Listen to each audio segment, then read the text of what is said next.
Bom dia, turma, como é que vocês estão? Espero que todo mundo esteja bem, para que a gente possa iniciar aí mais uma aula de literatura. E na aula de hoje a gente vai estudar e aprender um pouquinho mais sobre a literatura de cordel, tá? A literatura de cordel, também conhecida aí como folheto, né? Aqui no Brasil é um tipo de literatura popular que é impressa e divulgada em folhetos e as suas imagens aí são feitas através da xilogravura, tá? Este é um gênero literário muito popular que existe em poucos países além do Brasil. E o nome literatura de cordel tem origem na forma como esses folhetos eles são vendidos, né? Eles normalmente aí são pendurados em barbantes, em cordas ou cordéis, tá? Quem nunca viu os próprios cordéis expostos, né, em barbantes. Que são vendidos aí em bancas de jornais, de revistas, em feiras, em mercados. São pendurados aí esses cordéis para serem expostos e vendidos, tá? Como a gente mostra aí no vídeo, observem essa imagem, né, que é uma fotografia de uma banca de venda de folhetos de cordel. Se vocês observarem, tem um barbante aí, né, e os cordéisinhos todos expostos aí e pendurados pegados aí aos pegadores, tá? Bom, e aí a gente se pergunta, né, e a origem da literatura de cordel? De onde será que surgiu? A literatura de cordel, como a gente conhece hoje, ela teve origem aí ainda em Portugal, tá? Na época em que os trovadores medievais, que eram poetas que cantavam aí nos séculos XII e XIII, eles espalhavam as histórias para a população, que na época era em grande parte analfabeta, então elas não tinham conhecimento da leitura, da escrita, então a gente tinha os trovadores que saíam cantando, né, fazendo esses poemas, espalhando aí para a população da época, tá? E então na Renascença, com os avanços tecnológicos, né, que partiram aí para a questão da impressão aí dos papéis, né, possibilitou grande distribuição de textos, que até então, na época medieval, era feita através da fala oralmente, tá? E aí esses textos eles começam a circular, né, que antes eram apenas cantados, agora já podem ser expostos e lidos. E essas pequenas impressões de papel, de poemas rimados, que eram apresentados aí e pendurados em cordas ou cordéis, tá? Como é chamado em Portugal, chegam aqui ao Nordeste brasileiro, junto aí com os colonizadores portugueses. Então, olha como é antigo, né? Então, dando origem aí à literatura de cordel que nós conhecemos hoje, né? É famosa sobretudo nos estados aí da região Nordeste, né? Principalmente aqui, exemplo de Pernambuco, de Ceará, daqui da Paraíba, né, da Bahia e do Rio Grande do Norte. Então, se a gente parar para pensar na literatura de cordel e sua origem, ela é bem antiga, então ela chega aqui no Brasil junto com os colonizadores. Olha que interessante, né?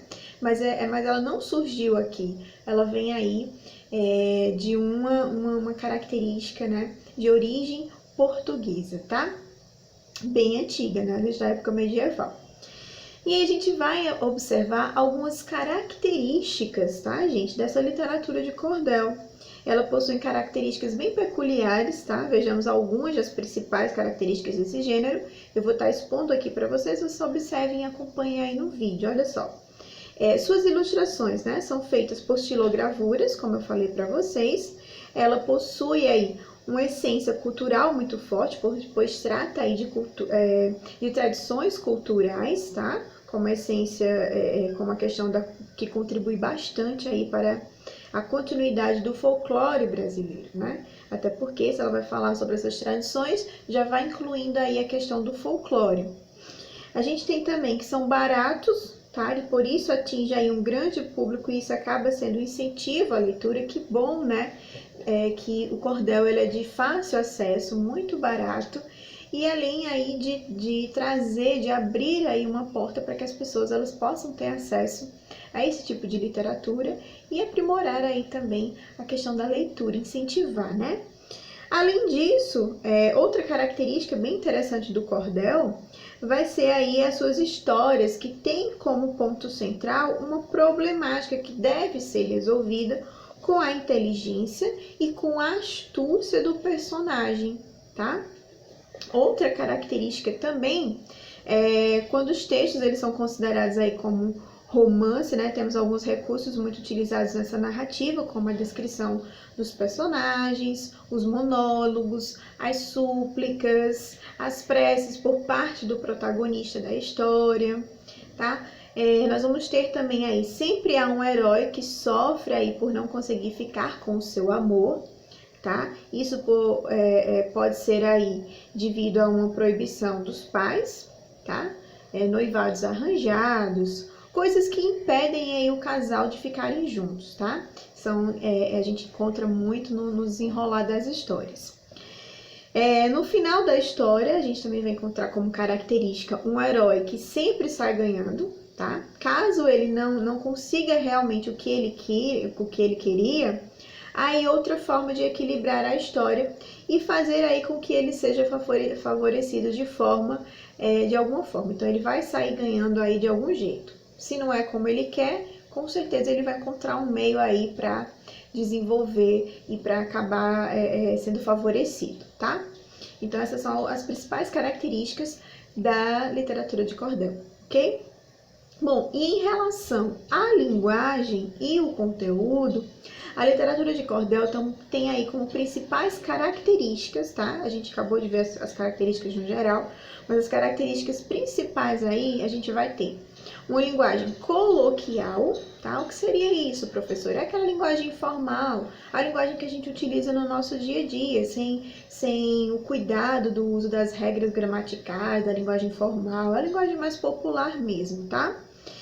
O uso do humor, tá? Da ironia e do sarcasmo, dessas figuras de linguagem que a gente estudou, né, essa semana ainda lá na disciplina de gramática, que a gente vai ver que é o uso aí de uma linguagem bem mais conotativa, tá? De sentido figurado. A gente vai ver também a presença de rimas, tá? A estrutura do cordel se dá em questão na estrutura das rimas, da métrica e da oralidade. Isso é muito comum a gente encontrar nos cordéis. Os temas aí, a gente vai ter um tema do folclore brasileiro, tá, gente? A gente pode encontrar também temas religiosos, profanos, políticos, episódios históricos, realidade social, dentre outros, vários, né? A gente depende aí do que você vai querer estar trabalhando como temática no seu cordel. Ele abre espaço aí para o que você quiser falar, tá? Então essas são as principais características. Observem aí também no vídeo que a gente vai ter outra fotografia, tá? De uma banca de vendas de folhetos de cordel numa feira livre. Essa já não vai estar exposta nos barbantes, como vocês percebem na imagem. Essa já vai estar mais moderninha, né? A gente vai ter aí uma capa, né? De plástico, onde vai ter aí os locaizinhos para estar colocando os cordéis. Já não vai estar sendo exposto com os barbantes. Bom, e aí a gente vem para a literatura de cordel e repente, tá? A literatura de cordel e o repente cantado aí são duas manifestações populares e culturais distintas, tá? Embora sejam bem parecidas, cada uma possui suas peculiaridades, cada um tem suas características específicas, tanto o cordel quanto o repente, mas as duas aí são manifestações populares, tá? E como é que a gente diferencia? Olha só, o repente, ele é feito aí pelos repentistas, tá? Que é baseado na poesia falada e improvisada, geralmente acompanhada aí de instrumentos musicais, aborda aí diversos temas, tá, gente? Dos mais diversos temas de geral, e a sua maioria são satíricos, tá? Trabalha muito com essa questão da ironia, de satirizar mesmo esses temas. Já o cordel, feito aí pelos cordelistas, é uma poesia popular com traços aí de oralidade divulgada nos folhetos que são impressos, tá? E os cordéis, eles não são improvisados, né? Como a gente está vendo aí nos repentes, ele não é acompanhado de instrumentos musicais, e ele vai ser aí o quê? Vai ser feito pelos cordelistas, né? E são impressos, ok? Então existe essa diferença. Bom, então nas feiras aí de antigamente, Com o intuito de vender a sua arte, os cordelistas utilizavam de técnicas de criatividades para atrair o público, né? E podemos destacar aí a exposição dos folhetos em varais, como eu falei para vocês, em cordões, né? Ou cordéis. E principalmente a recitação em voz alta, né? O que os aproxima aí da vertente repentista. Por isso que é bom a gente destacar esses dois, para que vocês possam entender agora o porquê, tá? E é a partir disso que a poesia passou aí a ser recitada. E algumas vezes acompanhada de viola, violão e pandeiro. E dramatizada nos locais públicos como forma de despertar o interesse da população. Então, olha que interessante.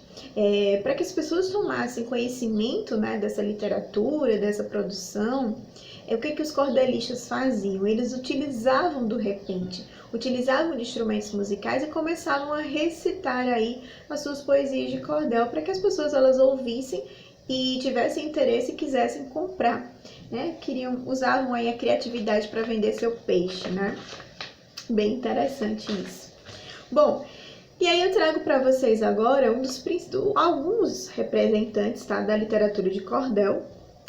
Os autores da literatura de cordel são denominados aí como cordelistas, tá? Segundo as pesquisas atuais, estima-se que no Brasil há cerca de 4.000 artistas em atividade, tá? Aos quais se destacam aí, olha só, a gente vai ter Apolônio Alves dos Santos, Cega Aderaldo, Cuíca do Santo Amaro, Guapuã Vieira, Firmino Teixeira do Amaral, João Ferreira de Lima, João Martins de Ataíde, Manuel Monteiro, João Gomes de Barros, José Alves Sobrinho, Homero de Barros, Rego Barros, Patativa do Assaré, que é antes chamado Antônio Gonçalves da Silva, Theo Azevedo, Gonçalo Ferreira e João de Cristo Rei.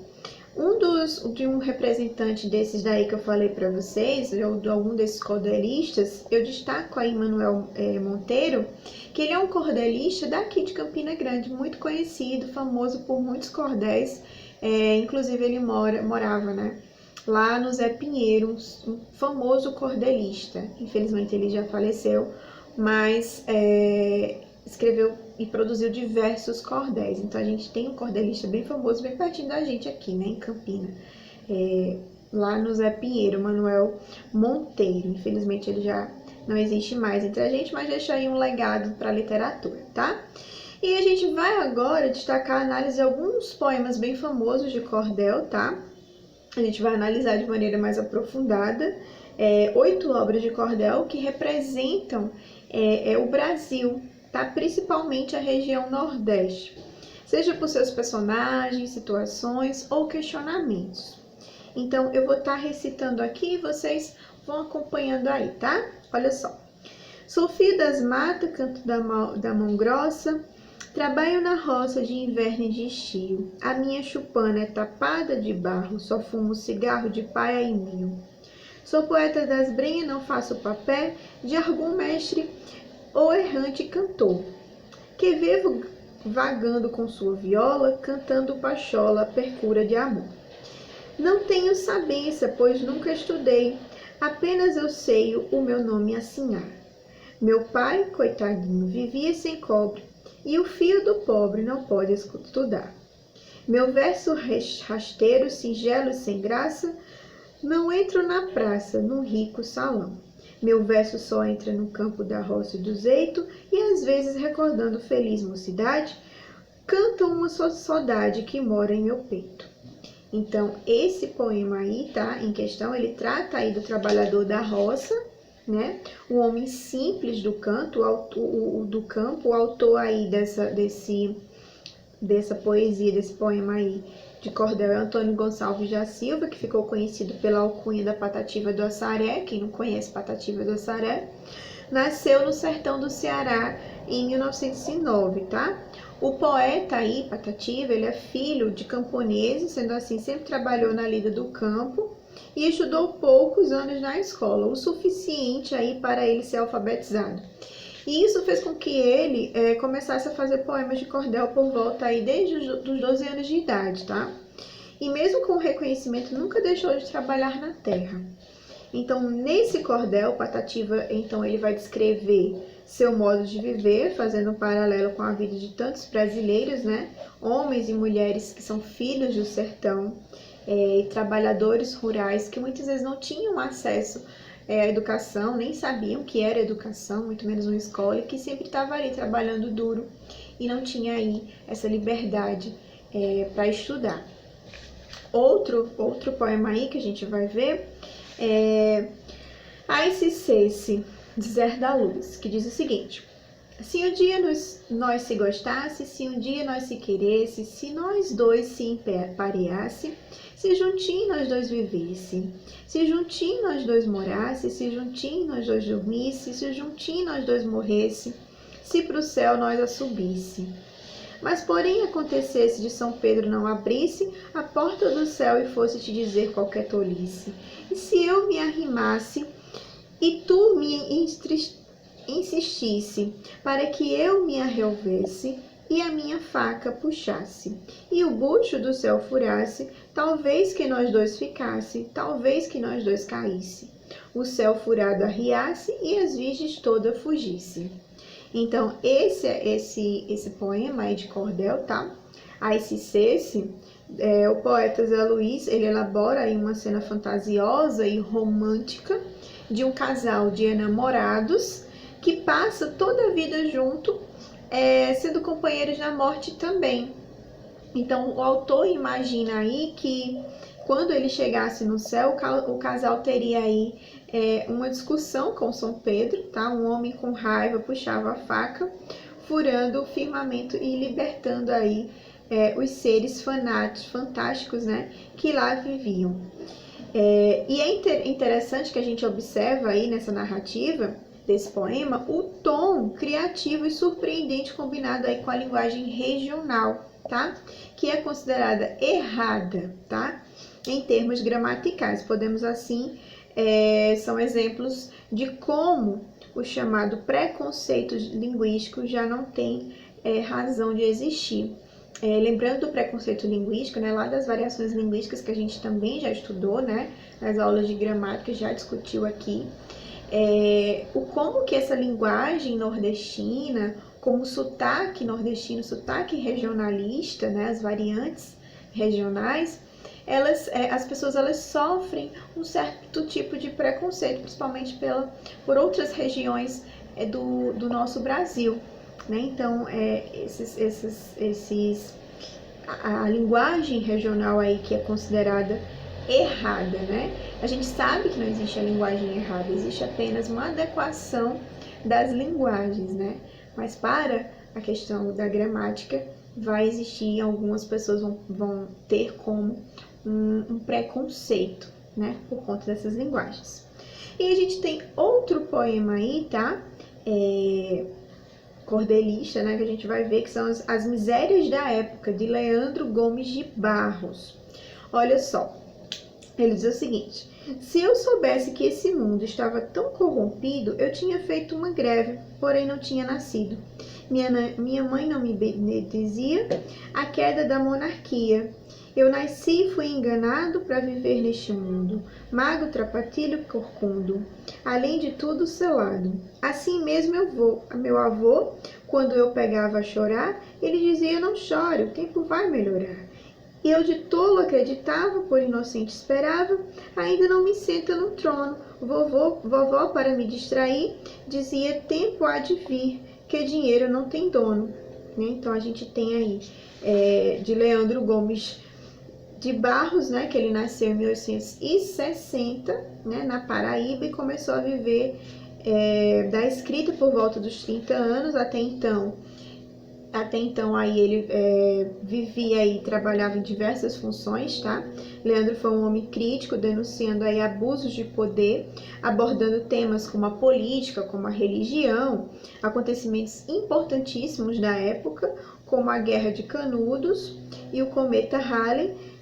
Nesse poema que a gente acabou de ver aí, As Misérias da Época, o autor exibe um descontentamento com a difícil condição humana frente às injustiças dos poderosos, né? Ao mesmo tempo Ele relata a esperança de dias melhores combinada com uma certa frustração. Então são temas bem típicos, bem populares, né, de situações que realmente acontecem no dia a dia. A gente tem aí outro poema, esse daí é bem atual, bem contemporâneo, que é de um nordestino também, Braulio Bessa, quem nunca ouviu falar, né? Ele é bem famoso aí nos programas de Fátima Bernardes.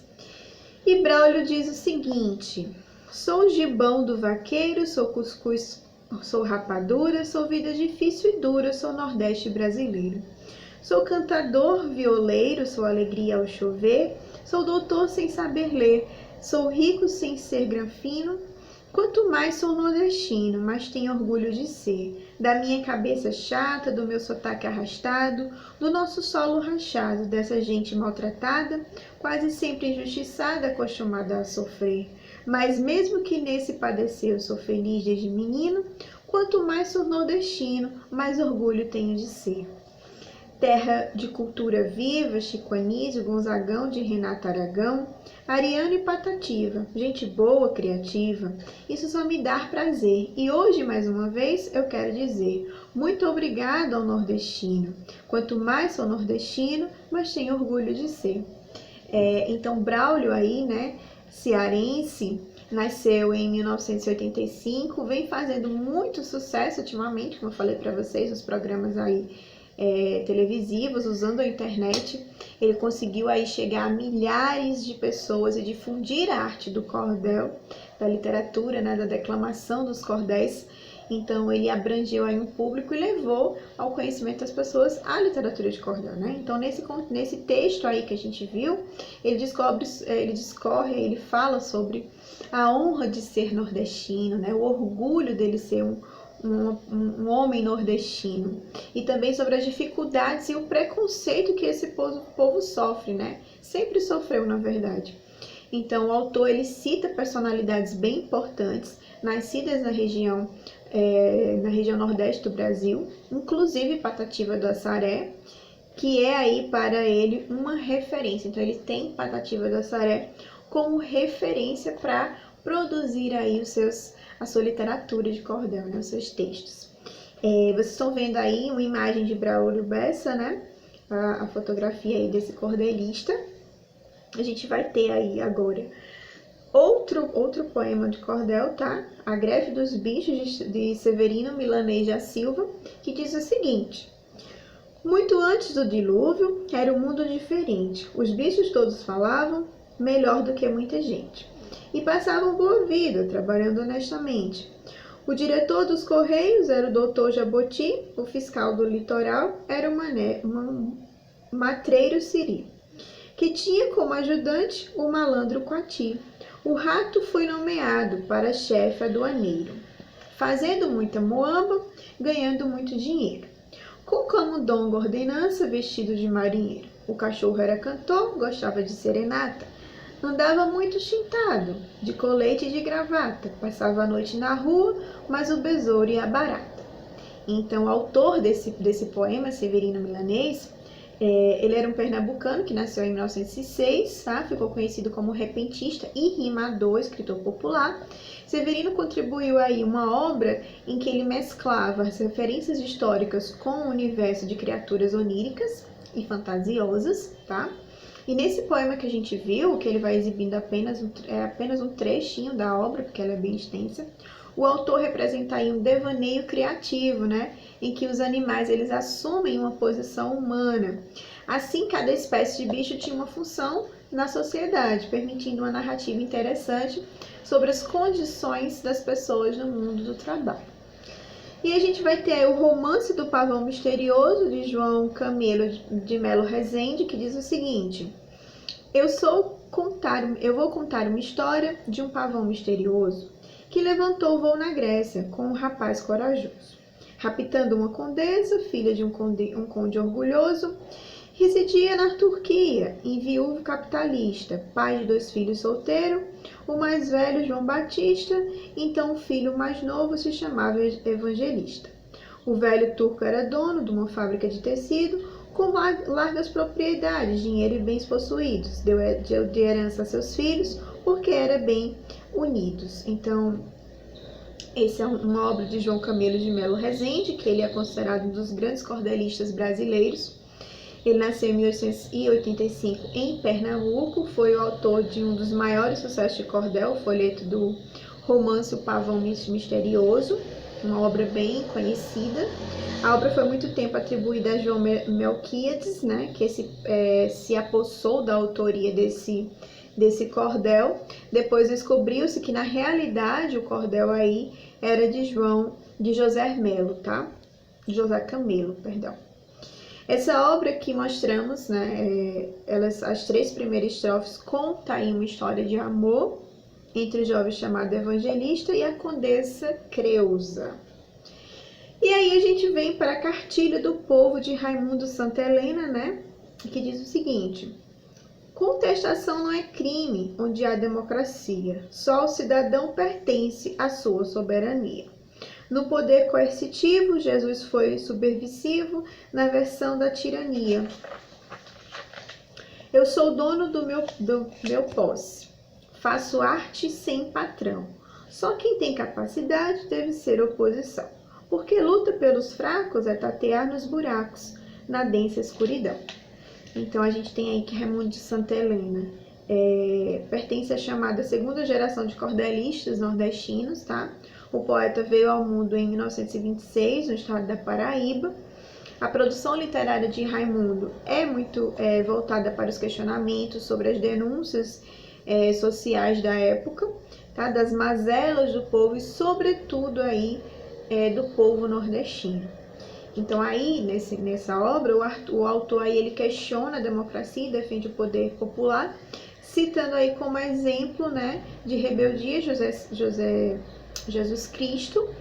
Raimundo se coloca ainda como dono da sua arte e avesso aí aos desmandos dos patrões. O poeta também convoca, de certa forma, outras pessoas a se unirem a ele, né, na luta aí contra as opressões sociais que as pessoas elas viviam naquele momento, tá? Outro grande nome aí vai ser Firmino Teixeira de Amaral. Um dos seus temas aí de cordéis vai ser a peleja do cego Aderaldo com Zé Pretinho, que diz o seguinte: apreciem, meus leitores, uma forte discussão que tive com Zé Pretinho, um cantador do sertão, o qual no tanger do verso vencia qualquer questão. Um dia determinei a sair do Quixadá, uma das belas cidades do estado do Ceará. Fui até o Piauí ver os cantores de lá. Me hospedei na Pimenteira, depois de Alagoinha. Cantei no Campo Maior, no Angico e na Baixinha. De lá eu tive um convite para cantar na Vazinha. Então, Firmino Teixeira de Amaral, ele é nascido no Piauí em 1896, é autor desse famoso cordel que a gente está vendo aí. Nessa história que exibimos apenas um trecho, tá?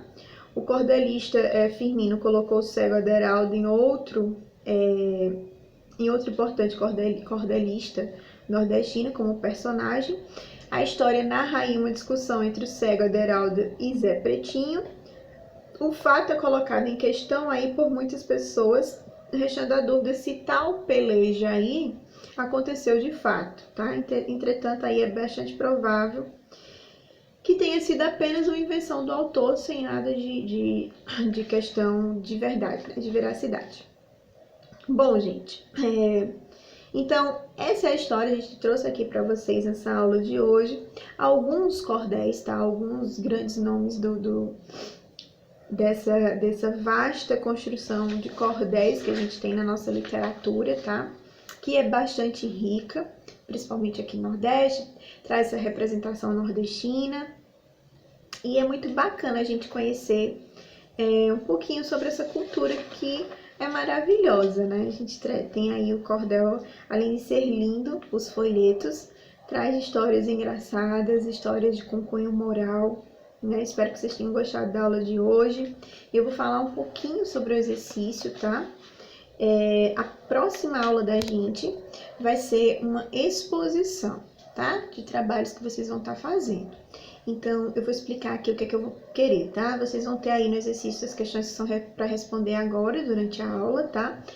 Que são todas relacionadas com conteúdos da literatura de cordel, tá? Vocês vão ter aí questão até a questão 5 para responder durante a aula. No exercício de fixação, vocês vão responder aí até a questão 2, porque a questão 3 vai ficar para que vocês possam respondê-la, possam produzir e apresentar na próxima aula, tá? Então, olha só, eu vou ler para vocês aqui e vou explicar. Com base nos seus conhecimentos a respeito da literatura de cordel, produza um cordel com 4 estrofes e 4 versos sobre um dos temas sugeridos. Ou você vai escrever ou sobre política, ou sobre saúde, ou sobre desemprego, romance ou educação. Você vai escolher um desses temas que está aí na questão 3 e vai produzir um cordel com 4 estrofes e 4 versos.